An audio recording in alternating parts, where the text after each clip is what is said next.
that is true, Indonesia is risking irrelevance. It's also risking tourism, a sector that contributes nearly 5% to the country's GDP. Case in point being Indonesia's new criminal code, one that the country's parliament is expected to pass later this month.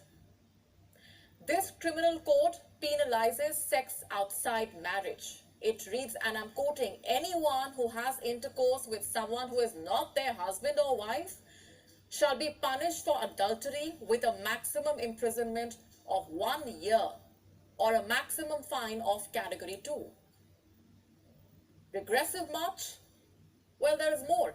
The code has provision for parents to lodge a complaint against their own children, accusing them of premarital sex. And this is just one of the many things problematic with this law. Here's another.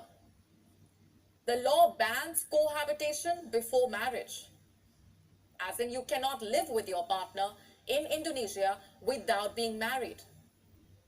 Critics fear that the law could be used to target members of the LGBTQ community.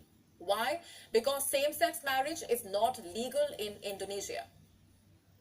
It may be the right time to point out that the law applies to citizens and foreigners/tourists alike.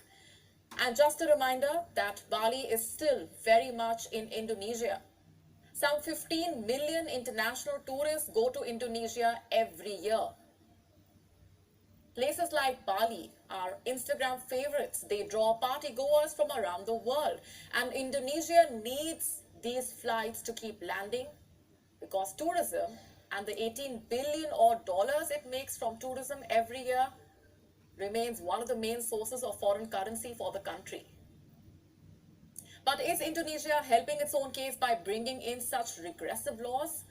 Clearly not. This new criminal code has been decades in the making. It was supposed to be passed in 2019, but the draft was leaked, and the details sparked nationwide protests. It's not hard to understand why.